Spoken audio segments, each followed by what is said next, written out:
Umar bin Khattab radhiyallahu anhu sangat tegas dalam agama Allah ini. Tidak main-main kalau memang hal itu perlu ketegasan. Dalam sebuah kisah pernah ada seorang Yahudi dengan munafik. Yang munafik ini hutang dari orang Yahudi.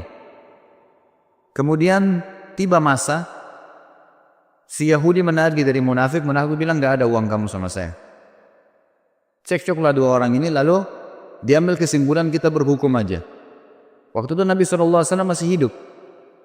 Maka datanglah keduanya ke Nabi SAW. Nabi SAW melihat sesuai dengan data-data yang ada, Yahudi punya hak. Kata Nabi SAW, berikanlah haknya si Yahudi ini. Karena memang kamu berutang sama dia, ada buktinya, jelas. Ternyata keluar, munafik ini tetap bilang saya nggak mau bayar. Belum puas cari orang lain, dicarilah Abu Bakar. Temu Abu Bakar, siapa setelah Nabi SAW? Abu Bakar orang yang dianggap dimuliakan, datang ke sana. Memperlihatkan kasus kepada Abu Bakar, dipaparkan. Abu Bakar berhukum seperti hukum Nabi SAW, bahwasanya haknya Yahudi. Ternyata keluar dari rumah Abu Bakar, si munafik belum puas juga, saya belum mau bayar. Baik, Yahudi bilang kalau begitu kita cari orang lain. Kamu mau? Iya. Siapa? Umar bin Khattab. Datang kepada Umar radhiyallahu anhu di rumahnya.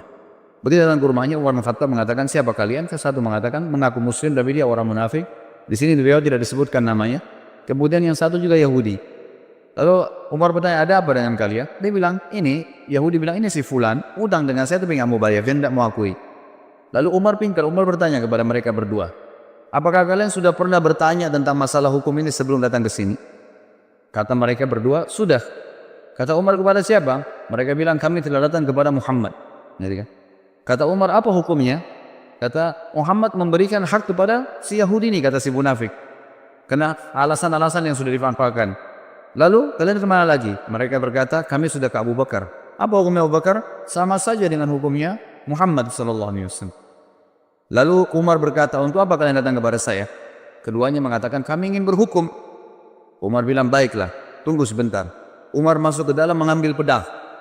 Kemudian mengejar keduanya, akan menebas keduanya. Dua-duanya lari dari rumahnya Umar. Lalu Umar berkata, apakah kalian sudah berhukum kepada Rasulullah SAW? Masih ragu? Datang ke Abu Bakar lalu masih ragu dan datang kepada saya minta hukum, ini hukum saya. Pedang ini, gitu kan. Jadi beliau tidak main-main dengan hukum, gitu kan. Kalau memang sudah saatnya, saatnya, gitu kan. Seperti itu gambarannya. Dan tentu apa yang akan kita sampaikan, dipaparkan di buku ini, belum semua kisah Umar ternukilkan. Jadi bukan mustahil ikhwah-ikhwah sekalian kalau Anda pernah mendapatkan kisah lain tentang Umar asal riwayatnya sahih, itu tidak ada masalah. Karena cukup banyak riwayat yang dinukil yang memang belum dinukil sini. Di antaranya ada kisah Umar bin Khattab dengan rahib, seorang pendeta Yahudi yang masuk Islam akhirnya karena sifat Nabi SAW. Dan ini sudah saya sebutkan di bahasan pada saat menjelaskan tentang kelebihan Nabi SAW. Ringkas ceritanya adalah ada seorang Yahudi yang pernah Nabi SAW utang dengannya 20 sak kurma. Satu sak kurma 2,5 kilo. Kemudian Nabi SAW sepakat akan dibayar di waktu tertentu. Ternyata belum tiba waktunya, orang Yahudi itu sudah datang, pendeta Yahudi sudah datang dan langsung berdiri di sebelah Nabi SAW, mencekik leher Nabi dengan sisa kain imamahnya alaihissalatu wassalam.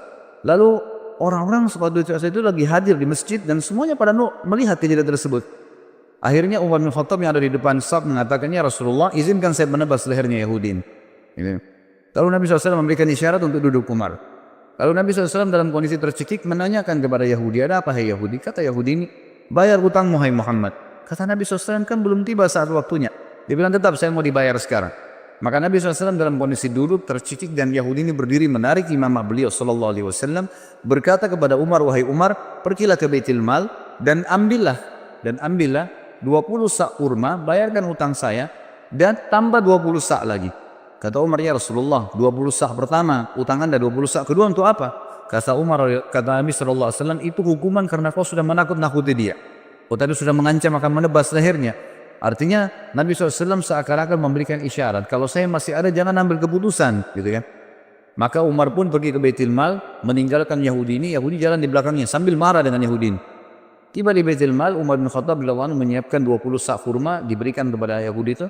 Waktu mau disiapkan 20 sak kedua, Yahudi ini bilang, gak usah hai Umar. Kata Umar, kenapa? Dia bilang, Umar, apa kau tahu siapa saya? Kata Umar, saya gak mau tahu siapa kamu. Dalam kondisi marah gitu kan. Langsung dia sebutkan namanya, saya Fulan bin Fulan. Namanya ini kebetulan nama salah satu pendeta Yahudi yang terkenal sudah lama masuk Islam. Kata Umar, saya tanya kamu atas nama Allah, apakah kau dia? Dia bilang iya. Bukankah kau tahu itu adalah Rasulullah sallallahu alaihi wasallam? Kata dia, ya saya tahu. Lalu kenapa kau lakukan perbuatan tadi sementara kau tahu adalah Nabi Allah? Kata si Yahudi, hai Umar, apa kau kira saya gila? Saya datang ke masjid kalian, mencekik Nabi dan Raja kalian. Di hadapan kalian, saya sudah siap mati pada saat itu. Karena saya ingin membuktikan satu hal dari Muhammad yang belum saya temukan padanya. Semua ciri kenabian, Nabi terakhir ada pada diri Muhammad. Semua sudah saya temukan. Fisiknya, tempat tinggalnya, nama-namanya, tinggal ada satu belum. Ghalaba hilmuhu ghadabu. Emosinya dikalahkan dengan kasih sayangnya. Dan tadi tuh saya sengaja nagih sebelum waktu, saya sengaja cekik lehernya. Tujuannya untuk memancing emosinya. Ternyata memang kasih sayangnya mengalahkan emosinya. Dan sekarang saya mengucapkan Umar, asyhadu an la ilaha illallah wa anna Muhammad Rasulullah. Ini syahadat orang tersebut di depan Umar radhiyallahu anhu. Ini diantara kisah yang belum dinukil tentunya. Ada juga kisah yang lain, kisah tentang masuk Islam, kisah tentang Umar radhiyallahu anhu zaman khilafahnya. Beliau sempat keliling kota Madinah di malam hari. Kemudian beliau menemukan ada satu laki-laki Badui. Laki-laki Badui ini kebetulan lagi menancapkan tali kemahnya sambil mengikat dengan tali untahnya, dan di dalam kemahnya ada suara rintihan perempuan yang sedang menangis. Maka Umar pun lewat dan berkata setelah memberikan salam, wahai laki-laki, hai rajul, bahasa Arabnya, wahai rajul, siapa kamu ini? Dia mengatakan, saya lihat orang musafir dari Badui padang pasir lagi lewat malam, kemalaman saya lihat ada tanah kosong, saya tebar kemah saya mau menginap di sini. Kata Umar, suara siapa tuh rintihan dalam kemahmu? Dia bilang, sudahlah saudaraku, pergilah, tidak usah campurin itu. Kata Umar, mungkin saya bisa bantu. Kata orang itu suara istri saya yang mau melahirkan, tapi tidak ada yang bantu. Saya nggak tahu bagaimana melahirkan perempuan, dan juga tidak ada wanita yang saya kenal di Madinah bisa minta bantuan, apalagi itu tengah malam. Dan sebagian ulama menukil kisah ini di tahun 23 Hijriah, tahun terakhir Umar radhiyallahu anhu hidup. Dan juga pada saat itu tengah malam, di awal malam, dan itu sekitar jam 12 malam gitu kan. Jam 11, jam 12 malam, yang orang waktu itu sudah tidur semua. Jadi ini Umar bin Khattab sedang mengontrol, mengawasi sendiri. Ringkas cerita adalah Umar bin Khattab lalu berkata kepadanya, maukah kau saya datangkan seorang wanita dari Madinah yang bisa membantu istrimu melahirkan? Dia bilang mau. Perlu jemaah tahu bahwasanya laki-laki Badui ini belum tahu kalau ini Umar bin Khattab, belum tahu kalau ini khalifah. Umar pun radhiyallahu anhu lalu pulang, dia tidak membangunkan penasihat-penasihatnya, atau mungkin dokter, tabib, kalau kita zaman dulu dikatakan dengan istilah tabib, atau orang yang bisa mengobatin, atau bidan mungkin perempuan yang bisa melahirkan. Tidak, dia pulang ke rumahnya, dia bangunkan istrinya.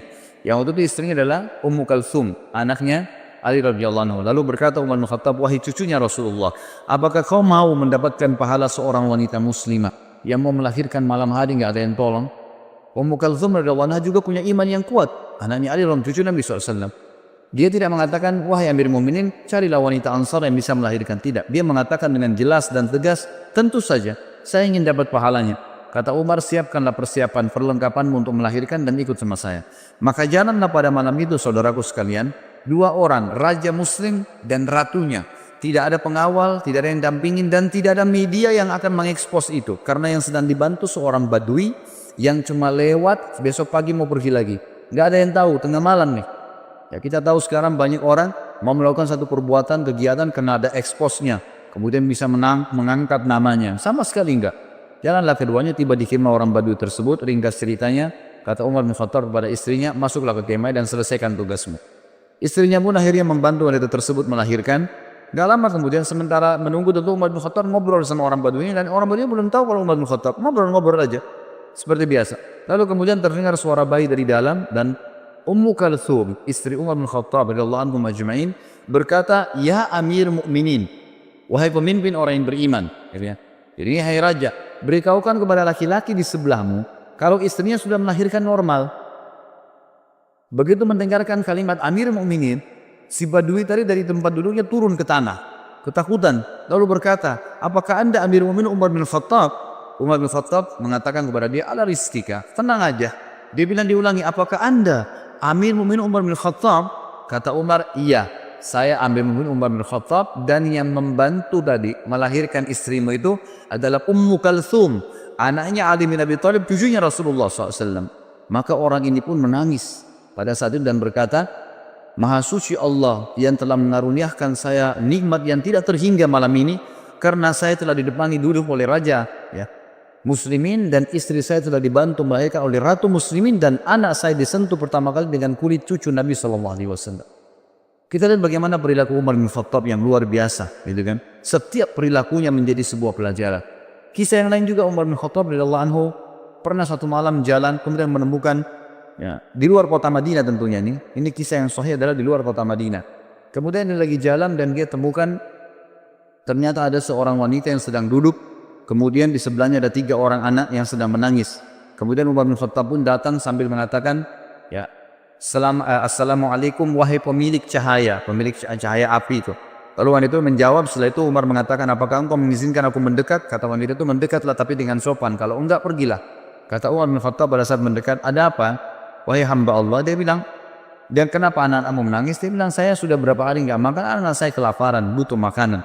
Terus apa yang kamu masak di panci? Yang saya masak di panci sebuah batu yang saya masukkan supaya anak-anak saya kira saya masak, dan ini sudah 3 hari berjalan. Sementara Amir Mukminin tidak perhatian kepada kami. Dia tidak tahu kalau ini Umar bin Khattab. Lalu Umar pun berkata kepada temannya, kalau tidak salah itu bersama dengan Ubay bin Ka'ab. Mereka berdua lalu menuju ke Baitul Mal, mengambil kebutuhan muslimin, dipikul. Kemudian Umar berkata, angkatlah ke pundakku. Kata Ubay, biar saya yang angkat Amir Mukminin. Kata Umar, angkat ke pundakku sampai 3 kali. Ubay terus mengatakan, biar saya Amir Mukminin. Kata Umar, apa kau ingin memikul dosaku pada hari kiamat? Maka Ubay pun diam. Lalu pergilah mereka berdua bersama. Lalu Umar bin Khattab, dalam riwayat ini dikatakan meniup panci yang tadinya apinya sudah mulai redam, ya, sampai terlihat asap dan percikan-percikan api berada di antara jenggot beliau. Dan waktu itu Umar bin Khattab memiliki jenggot yang sama Nabi SAW sampai ke dadahnya radhiyallahu anhu. Kemudian beliau meniup-niup di tengah malam, seorang raja meniup api panci untuk memasakkan masyarakatnya. Setelah terbakar api tersebut, lalu Umar bin Khattab mengatakan kepada ibu tersebut, taburilah gandum di atas air. Lalu Umar yang mengaduknya. Terus diaduk sampai menjadi kental, menjadi makanan. Ditaruhlah garam, ditaruhlah segala kebutuhannya. Kemudian setelah itu diberikanlah makan oleh Umar bin Khattab. Dikatakan, berikan saya nampan, dikasih nampan, ditumpah. Kemudian diberikan makan anak-anak tersebut sampai semua kenyang. Setelah kenyang, kata Umar, ambillah ini semua. Lalu ibu tersebut berkata, sungguh demi Allah kau lebih baik daripada Amir Mukminin. Ya, tidak tahu kalau ini Umar bin Khattab. Kata Umar, janganlah berkata begitu wali ibu. Kalau kau satu waktu bertemu dengan Amir Mukminin, kau pasti akan menemukan saya ada di sana. Gitu kan? Hanya begitu saja. Lalu Umar bin Khattab memegang tangan Ubay, sama-sama keluar. Kata Ubay, waktu Umar bin Khattab, Amir Mukminin, meninggalkan tempat tersebut, lalu dia menyelip di antara semak belukar seperti binatang buas yang sedang mengintai mangsanya. Dia dengan teliti ke arah ibu tadi sama anak-anak itu. Lalu setelah itu dia lihat anak-anak tersebut yang tadinya nangis, tidur, bangun, bermain, ceria, gitu kan. Lalu Umar bin Khattab mengangkat kepalanya, ya, seakan-akan berhenti untuk memata-matai dan berkata, segala puji bagi Allah yang selamatkan saya dari orang-orang ini yang akan menuntut saya pada hari kiamat. Perilaku yang sangat luar biasa dari seorang yang beriman kepada Allah subhanahu wa ta'ala. Dan cukup banyak kisah yang berhubungan dengan hal-hal yang seperti ini. Umar bin Khattab radhiyallahu anhu juga pernah memberikan pelajaran tentang masalah takdir. Sebagaimana dinukil dalam banyak riwayat-riwayat sahih, teman-teman yang pegang buku bisa di halaman 276 sampai 277, kisah yang berhubungan dengan masalah itu. Umar bin Khattab radhiyallahu anhu pernah menuju ke negeri Syam, dan di negeri Syam itu ternyata ada satu wilayah yang akan dimasukin, terkenal ada penyakit taun. Ya, sebelum keluar ke negeri Syam, masih dari kota Madinah, gitu kan. Riwayat sahih menjelaskan masih di kota Madinah. Lalu pada saat itu ada seorang panglima perang, Abu Ubaidah bin Jarrah radhiyallahu anhu, yang terkenal juga, salah satu yang terkenal, amin hadil ummah, orang yang paling terpercayanya umat Islam, gitu ya. Waktu itu Umar bin Khattab mengatakan, waktu mau keluar, dikatakan negeri yang Anda mau pergi ini oleh sebagian sahabat ada penyakit taun. Taun itu penyakit yang memang Nabi SAW larang kita masuk ke sana kalau ada penyakit itu. Dan kalau kita sedang ada di satu lokasi yang ada penyakit itu, maka otomatis kita dilarang keluar. Ini khilaf di antara ulama tentang masalah bahasa Indonesia atau penyakit ini. Ada yang mengatakan kusta, ada yang mengatakan menyebutkan beberapa jenis penyakit, tapi saya tidak terlintas sekarang nama-namanya. Ringkas cerita adalah Umar bin Khattab mengatakan, kalau begitu kita urunkan niat dulu, jangan dulu pergi. Lalu Abu Ubaidah radhiyallahu anhu datang mengatakan, wahai Amir Mu'minin, apakah anda lari dari takdirnya Allah? Kata Umar bin Khattab, saya lari dari takdir Allah ke takdir Allah yang lain. Nah, jadi maksudnya di sini, selama masih berhubungan dengan perilaku seorang hamba, perilaku pilihan, makan atau tidak, minum atau tidak, tidur atau tidak, keluar atau tidak, semua itu adalah pilihan ikhtiar, gitu kan? Kalau kita mau keluar ternyata khawatir ada gelap, badai, hujan, panaskah, kita lalu memilih lebih di rumah, berarti kita sedang memilih takdir Allah yang lain. Itu maksud Umar radhiyallahu anhu, kan gitu. Maka Umar mengatakan, saya lari dari takdir Allah kepada takdir Allah yang lain. Lalu Umar berkata, wahai Abu Ubaidah, seandainya yang mengucapkan itu bukan kamu, artinya masa kamu yang bisa mengucapkan seperti itu sementara kamu ini adalah orang yang paling terkenal, gitu kan? Lalu akhirnya Umar bin Khattab pun membiarkan. Dalam riwayat yang lain Abu Ubaidah mengatakan, baiklah saya yang akan pergi ke sana. Maka dia pun berangkat. Umar bin Khattab sempat memeluk Abu Ubaidah, mengetahui ini pasti akhir hidupnya, gitu ya. Pergilah mereka pada saat itu, ya. Dalam riwayat ini, tapi riwayat ini mengatakan Abu Ubaidah nggak jadi keluar, tetap aja di Madinah. Dan akhirnya ditunggulah berita. Umar terus menyebarkan berita, siapa yang punya berita tentang taun, penyakit taun dari Nabi SAW. Abdurrahman bin Auf, sahabat Nabi yang lain radhiyallahu anhu, sempat waktu itu tersibukkan dengan beberapa kegiatan. Lalu pada saat dengar orang lagi ngumpul bersama Umar bin Khattab, dia pun datang lalu mengatakan, saya memiliki kabar dari Nabi SAW. Ya, dan ini riwayat disebutkan dalam riwayat Bukhari tentang kisah ini. Dia mengatakan, aku mendengarkan Nabi SAW bersabda, idza sami'tum bihi bi ardin fala tuqaddimu alaihi, wa idza waqa'a bi ardin wa antum biha fala takhruju firaran minhu. Jika kalian mendengarkan taun terjadi di satu daerah, maka kalian jangan ke sana. Dan jika kalian bila itu terjadi pada satu kaum, sedangkan kalian berada di dalamnya, maka kalian jangan keluar darinya atau menghindarinya. Maka Umar pun akhirnya bertahmid, mengatakan, alhamdulillah, segala puji bagi Allah yang telah membantu aku untuk mengambil keputusan yang tepat. Juga Bapak Ibu sekalian, ada kisah yang menarik tentang, atau syubhat seringkali kalau Anda baca buku sejarah, Anda temukan tentang ada sering ahli-ahli sejarah Islam juga menulis buku yang mereka mengatakan Umar bin Khattab tidak menyenangi Khalid bin Walid. Tidak menyenangi Khalid bin Walid. Terbukti Umar bin Khattab melenserkannya dari jabatannya sebagai pimpinan perang. Penulis buku ini meluruskan masalah itu. Beliau mengatakan ini pemahaman yang salah. Umar bin Khattab mencopot Khalid bin Walid dari jabatannya bukan karena Umar bin bencinya. Dan nanti akan beliau katakan bukti. Tetapi Umar bin Khattab sendiri menyebutkan dalam riwayat, ya ini disebutkan dalam Tarikh At-Tabari, ya, disebutkan oleh penulis buku menukil dari situ ya. Beliau mengatakan Umar sempat berkata, sesungguhnya aku tidak mencopot Khalid karena kemarahan atau pengkhianatan, tapi orang-orang telah terfitnah olehnya. Aku khawatir mereka akan disandarkan kepadanya. Maksudnya nanti orang-orang menganggap Khalid bin Walid lah jadi penyebab menang perang. Jadi fitnah, orang sudah tidak bergantung lagi sama Allah. Maka aku copot gara-gara itu. Dalam riwayat lain dijelaskan bahwasanya pernah terdengar oleh Umar bin Khattab Khalid bin Walid ini berkhianat. Beritanya begitu di harta rampasan perang. Lalu Umar bin Khattab dari Madinah mengutus Bilal. Perlu ikhwah dan akhwat sekalian tahu, teman-teman tahu bahwasanya Khalid bin Walid ini dulu pimpinan, ya, tuan Sayyid di Mekah, gitu kan. Dan Bilal adalah seorang budaknya Umayyah bin Khalaf. Ya. Jadi dulu kondisinya tuh secara kejiwaan, ya, orang walaupun sudah masuk Islam, Bilal masih merasa Khalid bin Walid ini dulu tuan, gitu kan, terkenal. Merasa Khalid bin Walid ini dulu tuan, gitu kan, terkenal. Bila Umar ingin menghilangkan perasaan itu dari Bilal dan juga ingin mendidik kaum muslimin tentang sebuah poin penting, tidak ada fanatisme dalam Islam. Maka Umar radhiyallahu anhu mengutus Bilal, mengatakan, wahai Bilal, pergilah ke pasukan muslimin yang dipimpin oleh Khalid bin Walid. Lalu bacakan suratku ini di pada Khalid, sementara Khalid kamu suruh tidur di tanah dan kamu letakkan telapak kakimu di pipinya. Ini perintah yang memang berat gitu ya, bagi Bilal berat dan satu perilaku yang aneh gitu, tapi dilakukanlah. Bilal patuh. Bilal mengatakan, baiklah Amir Mu'minin. Tiba di sana, Bilal datang kepada Khalid bin Walid, masuk dalam khemah, bicara baik-baik. Wahai Khalid, Amir Mu'minin memerintahkan saya seperti ini. Bagaimana pendapatmu?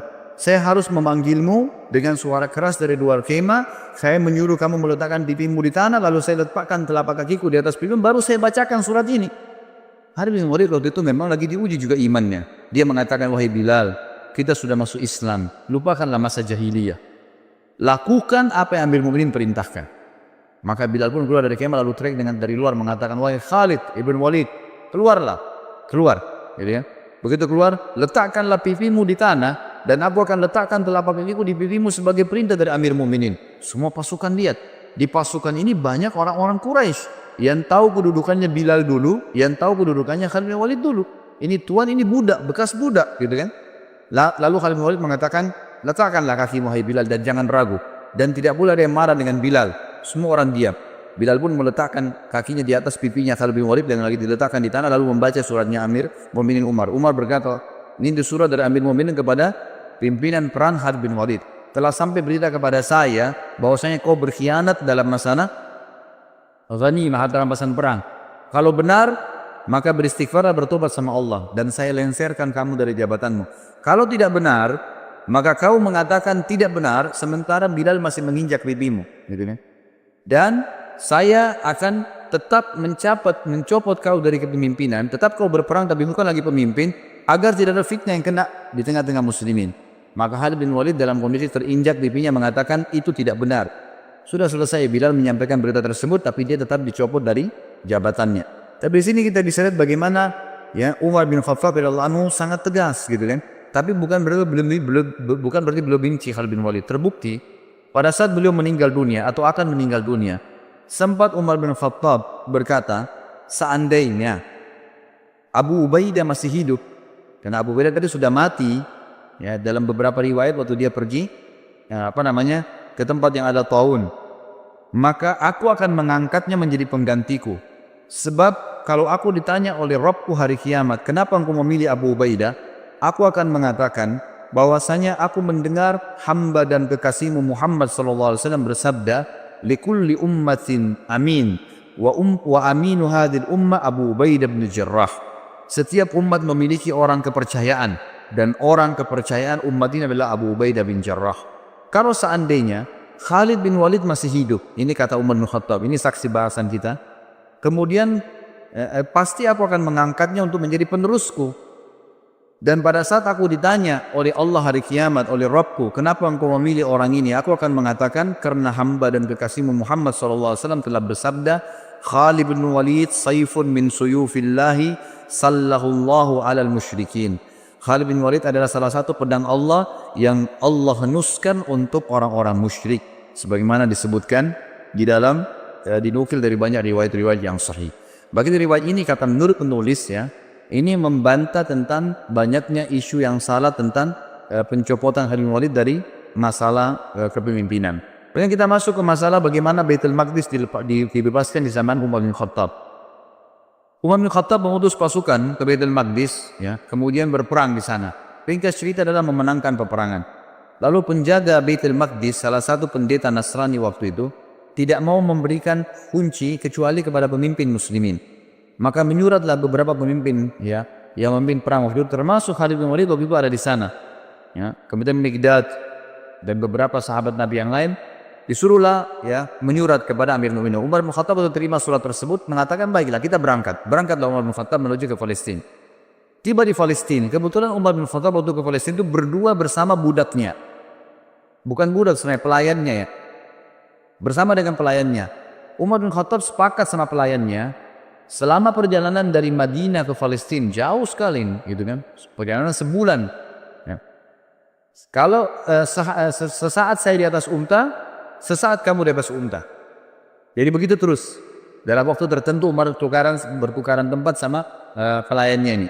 Pas tiba di Palestina, di pintu gerbang Palestina dan ditunggu oleh orang-orang muslimin, tiba gilirannya Umar bin Khattab yang harus narik ke kanannya unta. Hamba sahaya dari belayan itu lagi di atas unta, gitu kan. Maka pada saat itu si pendeta tadi yang Nasrani ini mengatakan kepada orang-orang di situ muslimin, mana raja kalian? Kata mereka, itu yang lagi tarik ke kanannya unta. Siapa yang di atas unta itu? Kata pendetanya, itu pelayannya dia, gitu kan. Lalu kata pendeta ini, orang inilah yang telah disebutkan dalam Injil akan menerima kunci Baitul Maqdis. Ternyata disebutkan dalam Injil, satu waktu nanti akan datang dibebaskan oleh seseorang yang adil dan dia akan bersama dengan pelayannya dan dia akan menarik kekangan unta pelayannya. Sampai seperti itu. Dan pada saat itu pendeta ini tambah kagum lagi karena 4 orang pimpinan perang Khalid bin Umar bin Khattab waktu itu menyambut Umar dengan baju yang bagus-bagus. Kudanya juga dihiasi dengan bagus. Waktu mereka mendekat, mau salaman sama Umar gitu kan, mau turun dari kudanya, Umar bilang jangan turun dulu. Dari mana kalian dapat pakaian-pakaian ini? Kata mereka, kami memakai ini Amir Mukminin agar musuh-musuh Allah takut. Sama Umar diambil batu dilemparin. Semuanya dilemparin sama Umar, gitu ya. Kata Umar, baru saja Allah bukakan kalian sedikit wilayah, kalian sudah memakai baju-baju yang mewah, buka, disuruh ganti bajunya yang dulu, gitu kan.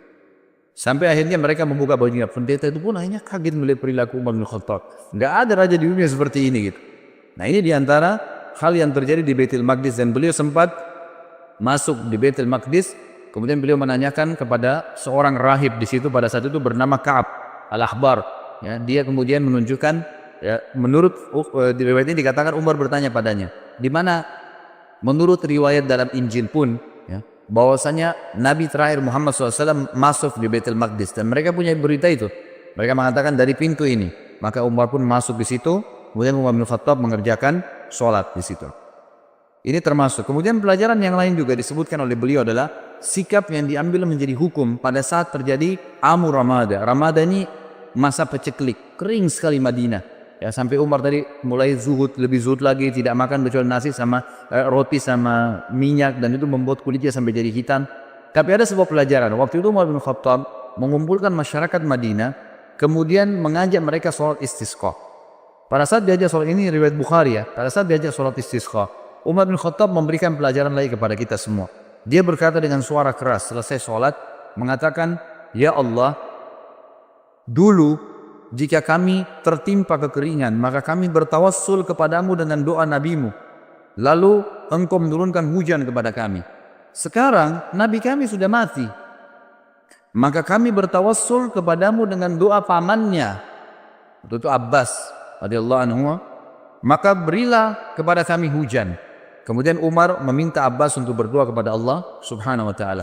Lalu Abbas pun berkata, ya Allah, sebuah bencana telah menimpa, ya, sebuah bencana tidak menimpa kecuali karena adanya dosa. Ia tidak terangkat kecuali dengan taubat. Orang-orang memintaku menghadap kepadamu karena kedudukanku di sisi nabimu Muhammad SAW. Ini adalah tangan-tangan kami terangkat kepadamu dengan dosa-dosa. Sedangkan ubun-ubun kami kepadamu dengan taubat. Turunkanlah hujan buat kami.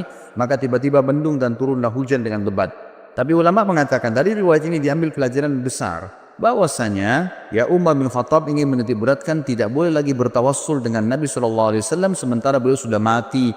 Ya seperti banyak orang sekarang bertawassul gitu kan dengan Nabi SAW. Kalau beliau masih hidup lain, tapi kalau sudah mati orang soleh, Nabi tidak boleh lagi dijadikan sebagai perantara. Allah alam, ini disebutkan dalam riwayat Bukhari dalam kitab Istisqa. Kemudian kita masuk ke masalah bagaimana berpisahnya dengan Umar radhiyallahu anhu. Nanti kematian beliau, gitu kan. Ditulis oleh penulis sini dikatakan saatnya untuk berpisah. Umar bin Khattab sering kali berdoa, disebutkan dalam riwayat Bukhari. Beliau selalu mengatakan, Allahumma rzuqni syahadatan fi sabilik waj'al mauti fi baladi rasulik sallallahu alaihi wasallam. Beliau mengatakan, ya Allah, karuniakanlah kepadaku syahadah, mati syahid di jalanmu, dan jadikanlah kematianku di negeri Rasulmu. Ya, di Madinah maksudnya. Maka pada saat itu Hafsah berkata, wahai ayahku, bagaimana bisa Allah menyatukan keduanya? Anda ingin mati syahid, tapi mati syahidnya di kota Nabi. Sementara waktu itu Madinah menjadi ibu kota Islam yang sangat kuat. Mustahil bisa diserang. Pasukan Islam sudah menyebar kemana-mana, Persia sudah runtuh, sebagian besar wilayah Romawi sudah runtuh. Jauh sekali orang-orang kalau mau menyerang Madinah. Bukan seperti di zaman Nabi SAW yang masih dekat, orang Mekah, suku-suku Arab masih ada yang belum masuk Islam. Ini sudah habis semuanya gitu kan. Maka Umar mengatakan, ya'ti bihallah insya Allah akan datangkan kalau Allah mau. Ya betul, ya beranjak daripada kisah ini, beranjak daripada doa ini, maka ada sebuah ya kisah yang harus diketahui, bahwasanya Mughirah ibn Syu'bah radhiyallahu anhu, salah satu waktu itu gubernur yang ditunjuk oleh Umar bin Khattab di Irak, dalam sanad yang sahih, menulis surat kepada Umar bin Khattab mengatakan, wahai Amir Mu'minin, saya memiliki seorang budak. Budak ini bernama Abu Lu'lu', gitu. Orang Majusi. Orang ini mahir, bisa buat senjata, bisa buat pedang, bisa buat perisai, bisa buat macam-macam. Bahkan dia bisa membuat alat yang untuk mengalirkan air. Orangnya pintar sekali. Izinkanlah dia masuk ke Madinah, wahai Amir Mu'minin. Waktu itu Umar bin Khattab tidak pernah mengizinkan orang-orang yang belum masuk Islam itu masuk ke Madinah. Kalau sudah masuk Islam lain. Kalau belum masuk, tentu Abu Lu'lu' belum masuk Islam, gitu kan? Dimasukkan untuk membantu muslimin agar bermanfaat. Dan Umar bin Khattab menolak awalnya. Kedua, Mughirah bin Syu'bah terus mendesak sampai akhirnya Umar bin Khattab izinkan. Waktu itu Mughirah bin Syu'bah meminta bayaran dari budaknya ini setiap hari kalau nggak salah 100 dirham pembayaran dari hasil kerjanya, gitu kan? Maka dia pun datang Abu Lu'lu' kepada Umar mengatakan, wahai Amirul Mukminin, ini Mughirah menyiksa saya. Banyak yang diminta 100 dirham, padahal 100 dirham kecil untuk hasil dia. Kata Umar, 100 dirham kecil dari pendapatan kamu yang kamu lakukan. Begitu banyak pendapatan yang didapatkan, bisa masuk sampai ribuan dirham dalam sehari. Maka itu kecil sekali. Dia pun akhirnya jengkel dengan Umar bin Khattab dan ini awal masalah. Maka dia pun akhirnya setiap kali ketemu Umar marah. Kesannya kayak marah gitu. Ya, kenapa Umar bin Khattab tidak membela dia? Lalu satu waktu Umar lagi lewat dan berkata, apa yang kamu lakukan? Dia mengatakan, saya sedang mempersiapkan sesuatu, wahai Amirul Mukminin, untuk Anda yang umat Islam tidak akan lupakan, gitu kan? Orang-orang tidak paham begitu. Lalu Umar bin Khattab berkata kepada orang sekitarnya, kayaknya hamba saya ini sedang mengancam saya. Dia berusaha untuk membunuh saya. Ya, akhirnya dia membuat pisau khusus yang sangat kuat dan bermata dua. Dia pun akhirnya pada saat Umar bin Khattab masuk ke masjid, waktu itu menjelang sholat duhur, dan dia pun menyelip masuk di shaf, dan baru saja Umar bin Khattab takbir sudah ditusuk oleh Abu Lu'lu'. Begitu ditusuk, orang-orang tidak tahu, terutama di sisi kanan kiri masjid. Tidak ada yang tahu. Yang tahu cuma di belakang ya Umar bin Khattab, dan itu adalah Abu Musa al-Asy'ari radhiyallahu majma'in. Lalu kemudian Umar bin Khattab tertusuk dan sempat terdengar suara mengatakan, Umar mengatakan, aku telah dibunuh oleh anjingnya Majus. Maksudnya si Abu Lu'lu' itu. Lalu Umar bin Khattab jatuh dan Abu Musa yang mendekati Umar, lalu Umar memegang tangannya sambil berkata, ya lanjutkanlah sholat wahai Abu Musa, jadi imamlah kamu. Kemudian Abu Lu'lu' ini karena panik dan di sekitar Umar yang di saf-saf yang dekat tahu kalau dia sedang menusuk, maka dia berusaha menusuk semua orang yang di sekitar dia sampai dia melukai 13 orang. Dan 3 orang sempat mati terbunuh bersama Umar, tentunya mati syahid nanti berempat, gitu kan? Tapi 3 orang ini mati di masjid, yang 10 orang luka parah gitu. Nah pada saat ada kejadian tersebut, sahabat sudah tahu kalau ini orang membunuh Amirul Mukminin, menusuk, maka dia melemparkan jubahnya ke arah wajahnya sehingga tidak melihat dan dikeroyokin.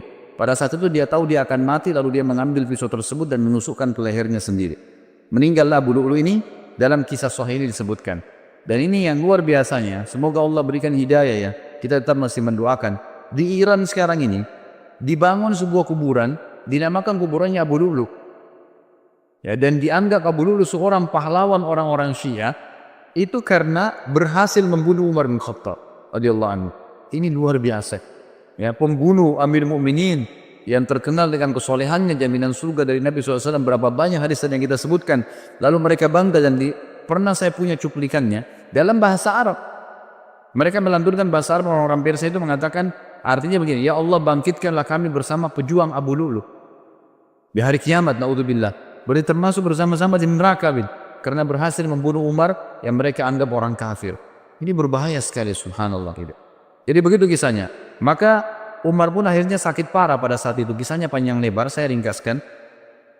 Umar pun akhirnya sakit parah pada saat itu. Kemudian Umar bin Khattab berkata kepada Abu Musa al-Asy'ari, coba lihat siapa yang menusuk saya. Waktu itu mereka belum tahu, masih simpang siur beritanya gitu kan. Sahabat-sahabat di kiri kanan saf masih mengatakan subhanallah, subhanallah. Mereka nggak tahu karena suara Umar tiba-tiba hilang.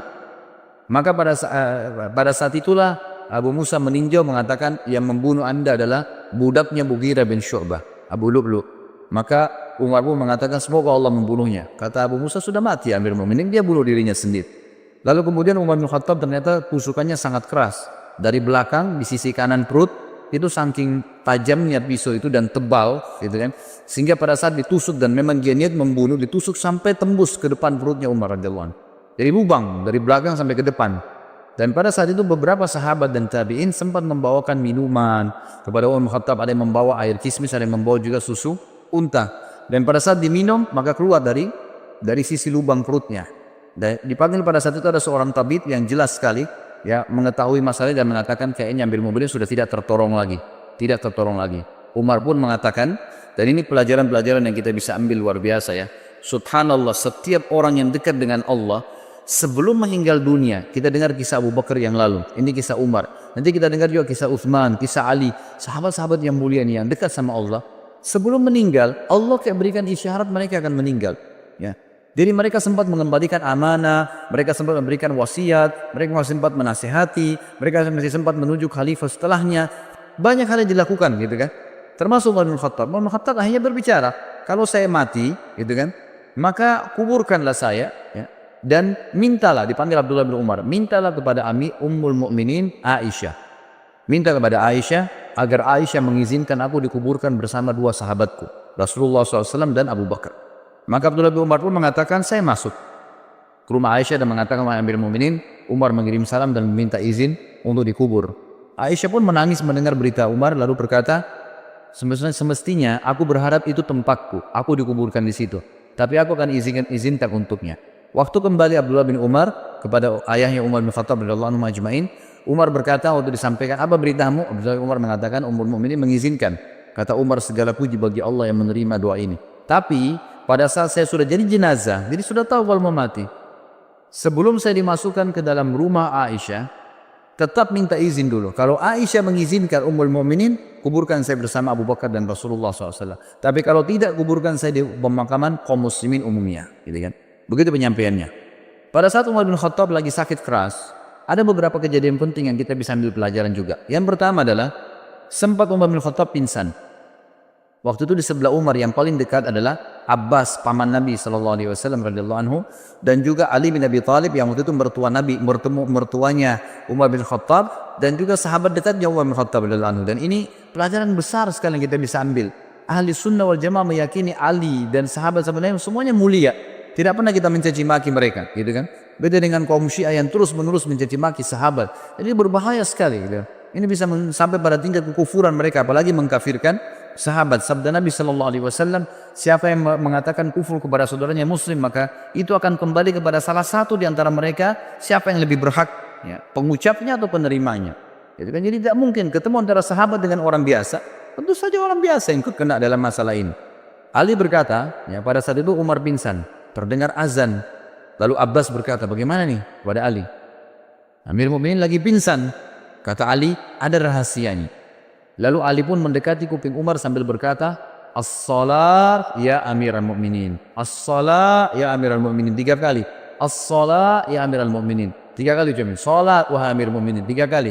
Tiba-tiba Umar yang kondisi pingsan, perutnya ini lubang dari belakang ke depan, ya, terbangun lalu mengatakan, iya, tidak ada Islam bagi orang yang tidak sholat. Sholat membangunkan dari pingsan, subhanallah. Ya. Kita kadang-kadang hanya kena tidur malam, sudah lama tidurnya, ranjangnya enak, nggak bisa bangun dengar azan, kupingnya dikincingi sama setan, gitu kan. Tapi kalau ini enggak, radhiyallahu anhu, bangun dalam kondisi pingsan bisa bangun hanya dengan meninggal sholat, karena kuatnya imannya. Lalu dalam riwayat lain juga dikatakan Umar bin Khattab sempat tertidur, pingsan, tidak dibangunkan pada saat itu sampai menjelang mau terbit matahari. Lalu Umar bangun. Kata Umar, apakah orang-orang sudah sholat subuh? Kata mereka, sudah Amirul Mukminin. Lalu Umar mengatakan, iya, tidak ada, ya, bagian yang boleh dihormatin, diberikan jabatan di dalam Islam bagi seseorang yang tidak sholat. Ya, maka terjadilah pada saat itu Umar bin Khattab pun sholat subuh sendirian sambil duduk. Ini riwayat yang pertama. Riwayat yang kedua, pada saat beliau sakit keras, maka datanglah orang-orang yang mendoakan, mengatakan Amirul Mukminin, Anda adalah utusan, Anda adalah pendamping Rasulullah SAW, Anda ini dipuji-pujilah Umar bin Khattab. Mereka selalu menepis, jangan katakan itu, jangan katakan itu, terus begitu. Sampai ada seorang anak laki-laki berkata, wahai Amirul Mukminin, bergembiralah dengan berita gembira dari Allah kepadamu, persahabatanmu dengan Rasulullah SAW. Itu sudah satu nilai. Perjuanganmu, ya, perjuanganmu dalam Islam yang telah engkau ketahui. Kemudian engkau memimpin dengan adil, kemudian engkau meraih syahadah, mati syahid sekarang. Lalu Umar menjawab, aku berharap semua itu tidak ada sambutannya denganku. Artinya jangan sampai aku merasa bangga dengan itu. Lalu ya untuknya beliau mengatakan, dan akhirnya aku lepas dari tanggung jawabku, atau aku akhirnya tetap bertanggung jawab dengan dosa-dosa yang kulakukan. Lalu pada saat anak muda itu mau keluar, ternyata anak muda ini bajunya menutupi mata kakinya. Dan ini riwayat jarang sekali disebutkan. Sebenarnya riwayat ini riwayat sahih ya, yang menyebutkan tentang dilarangnya laki-laki untuk isbal, menutup mata kakinya dengan celananya, dengan pakaiannya. Ini masuk dalam bab isbal sebenarnya. Lalu Umar melihat ternyata sarungnya, pakaiannya laki-laki anak muda itu menyentuh tanah, menutup mata kakinya. Lalu Umar berkata, panggil anak muda itu ke sini. Dipanggil kembali. Lalu Umar dalam kondisi sudah mau meninggal, lemah, masih bisa menasihatin orang lain. Apa yang dia katakan? Ya ibna akhi, irfa' thawbak, fa innahu abqa li thawmik wa atqa li rabbik. Wahai keponakanku, ya, biasanya orang dalam agama kita ini, kalau ada seseorang anak muslim lebih muda, ya, kita bisa mengatakan wahai anak saudaraku. Kalau kita biasa mengatakan keponakan, karena ayahnya kan saudara kita dalam Islam. Ya, biasa dikatakan gitu, ya ibna akhi, gitu kan. Angkatlah pakaianmu, karena itu akan lebih awet bagi pakaianmu, tidak mudah kotor, ya, tidak bisa menjatuhkan kamu, karena kalau panjang bisa menjatuhkan, bisa keinjak dan seterusnya. Dan itu lebih bertakwa kepada Rabbmu. Kemudian Ibnu Abbas berkata, aku berkata kepada Umar, bergembiralah, engkau akan meraih surga. Sungguh engkau telah menyertai Rasulullah dalam waktu yang lama. Engkau memegang urusan orang-orang beriman.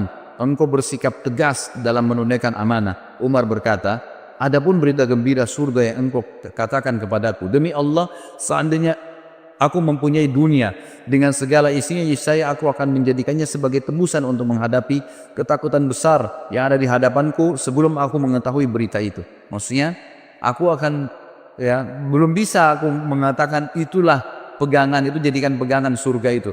Walaupun sudah dijamin oleh Nabi SAW. Kalau seandainya aku punya dunia dan seluruh isinya, aku akan jadikan sebagai tebusan agar bisa mendapatkan surga itu. Adapun ucapanmu bahwasanya aku telah memegang urusan umat Islam, demi Allah aku berharap bahwa hal itu tidak ada sangkutannya denganku. Untung ruginya tidak ada hubungannya denganku. Adapun yang engkau katakan bahwa aku telah menyertai Nabi SAW, maka hal tersebut benar. Hal tersebut benar. Ini diriwayatkan oleh Imam Ahmad dalam musnadnya. Kemudian Imam Madzhabi juga mengatakan, Ibnu Umar berkata radhiyallahu anhum ajmain, kepala Umar berada di pangkuanku pada saat beliau sedang tertusuk, ya. Lalu ia berkata, letakkan pipiku di tanah, kata Umar. Lalu aku meletakkannya, kata Abdullah bin Umar radhiyallahu anhu ajmain. Dia berkata, celaka bagiku dan celaka bagi ibuku jika Rabbku tidak merahmati. Artinya betul-betul kecelakaan, ya, luar biasa kalau sampai aku tidak, ya, diampuni oleh Allah Subhanahu wa taala. Lalu beliau sempat sebelum meninggal juga memberikan wasiat kepada, beliau mengatakan, aku berwasiat kepada khalifah yang datang setelahku, berbuat baik kepada muhajirin angkatan pertama, karena mereka lah orang-orang yang telah masuk Islam di awal, ya, dan memberikan hak-hak mereka, menghormati mereka. Yang kedua, aku berwasiat kepada orang-orang Ansar yang telah memperjuangkan dan menjual seluruh harta dan jiwa mereka untuk agama. Lalu berbuat baiklah kepada rakyat di kota-kota dan di desa-desa, karena mereka adalah pejuang-pejuang Islam. Berbuat baiklah kepada orang-orang Badui, karena mereka adalah orang-orang asli muasal orang Arab dan penopang Islam. Serta aku juga mewasiatkan berbuat baik kepada zimmah, ahli zimmah, orang-orang kafir yang di bawah naungan pemerintahan Islam, karena, ya, hak mereka harus dipenuhi sebagaimana Nabi SAW perintahkan. Ada beberapa pujian sahabat-sahabat, ya, yang kita akan sebutkan poin-poinnya sebelum disebutkan kematian beliau radhiyallahu anhu kepada Umar bin Khattab. Dan ini pada saat menjelang Umar bin Khattab sakarat dan meninggal dunia, dan beliau meninggal disebutkan dalam banyak athar sangat muda. Tiba-tiba saja beliau setelah memberikan wasiat tadi tentang khalifah setelahnya, lalu beliau menutupkan mata dan beliau meninggal dunia seketika pada saat itu. Tidak ada sesuatu yang melihat itu berat, susah, nggak ada seperti itu. Lalu pada saat itulah puji-pujian harum dari para sahabat datang kepada beliau. Jadi semenjak mereka lihat Umar sudah mulai melemah, sudah mulai ada puji-pujian yang keluar sampai beliau, ya, dimakamkan.